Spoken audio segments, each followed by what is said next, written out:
The following is an incomplete list of the major differences between humans and carnivorous creatures. Walking. We have 2 hands and 2 feet, and we walk erect. All of the carnivores have 4 feet and perform their locomotion using all 4s. Tails. Carnivores have tails. Humans do not. Tongues. Only the truly carnivorous animals have rasping, rough tongues. All other creatures have smooth tongues. Claws. A lion's claws are like razors. Our lack of claws makes ripping skin or tough flesh extremely difficult. We possess much weaker, flat fingernails instead. Opposable thumbs. Our opposable thumbs make us extremely well equipped to collect a meal of fruit in a matter of a few seconds. Most people find the process effortless. All we have to do is pick it. The claws of carnivores allow them to catch their prey in a matter of seconds as well. We could no more catch and rip the skin or tough flesh of a deer or antelope than a lion could pick mangoes or bananas. Births. Humans usually have children one at a time. Carnivores typically give birth to litters. Colon formation. Our convoluted colons are quite different in design from the smooth colons of carnivorous animals. Intestinal length. Our intestinal tract measures roughly 12 times the length of our torsos, about 30 feet. This allows for the slow absorption of sugars and other waterborne nutrients from fruit. In contrast, the digestive tract of a carnivore is only 3 times the length of its torso. This is necessary to avoid rotting or decomposition of flesh inside the animal. The carnivore depends upon highly acidic secretions to facilitate rapid digestion and absorption in its very short tube. Still, the putrefaction of proteins and the rancidity of fats is evident in their feces. Mammary glands. The multiple teats on the abdomens of carnivores do not coincide with the pair of mammary glands on the chest of humans. Sleep. Humans spend roughly 2/3 of every 24-hour cycle actively awake. Carnivores typically sleep and rest from 18 to 20 hours per day, and sometimes more.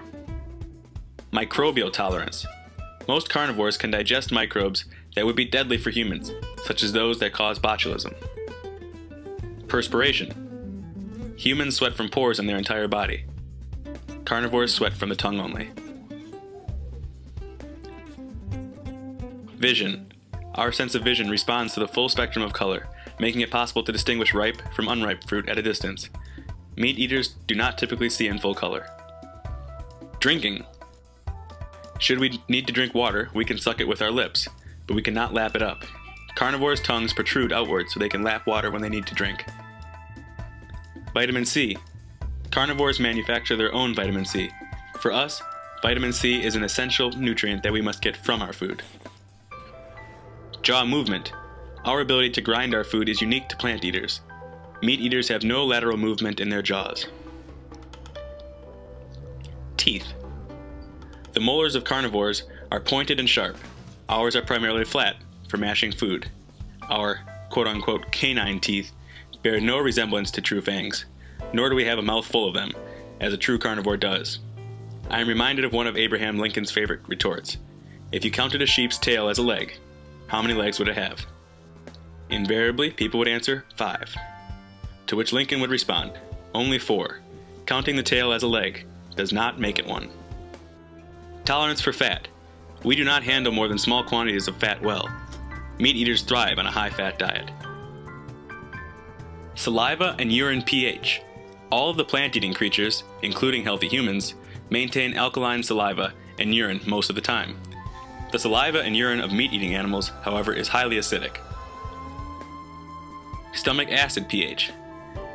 The pH level of the hydrochloric acid that humans produce in their stomachs generally ranges about 3 to 4 or higher, but can go as low as 2.0, 0 equaling the most acidic, 7 equaling neutral, and 14 being the most alkaline. The stomach acid of cats and other meat eaters can be in the 1 range and usually runs in the 2s. Because the pH scale is logarithmic, This means the stomach acid of a carnivore is at least 10 times stronger than that of a human and can be 100 or even 1,000 times stronger. Uricase. True carnivores secrete an enzyme called uricase to metabolize the uric acid in flesh. We secrete none, and so must neutralize this strong acid with our own alkaline minerals, primarily calcium. The resulting calcium urate crystals are one of the many pathogens of meat eating, in this case giving rise to or contributing to gout, arthritis, rheumatism, and bursitis. Cleanliness. We are the most particular of all creatures about the cleanliness of our food. Carnivores are the least picky, and will eat dirt, bugs, organic debris, and other items along with their food. Natural appetite. I saved this one for last, because this should say it all. Our mouths water at the sight and smells of the produce market. These are living foods, the source of our sustenance. But the smell of animals usually puts us off.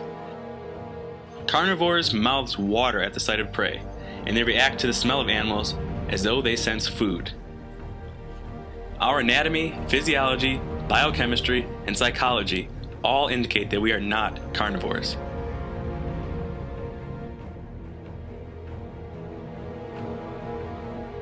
To say that carnivores eat carnage or flesh does not accurately portray such creatures. Animals that live on other animals usually eat raw meat, straight from the carcass, with relish. Carnivores consume most of the animals, not merely the flesh, eating the muscle meat as well as the organs, and lapping up the warm, fresh blood and other bodily fluids with gusto. They delight in the guts and their partially digested contents. They even crush, split, and eat the smaller bones, and their marrow and gristle. Most of us love animals as fellow creatures on earth. We do not salivate at the idea of crushing the life out of a rabbit with our bare hands and teeth, and the thought of eating one in a freshly killed state is repulsive. Oh, I hope this isn't full of maggots or anything. We certainly do not enjoy chewing on bones, It's so squidgy. gristle, entrails, chunks of raw fat and flesh, and the hair and vermin that inevitably accompany them. We cannot imagine slurping hot blood, getting it all over our faces, hands, and bodies. These behaviors are alien to our natural disposition and are actually sickening. This looks strange. We'll rabbit.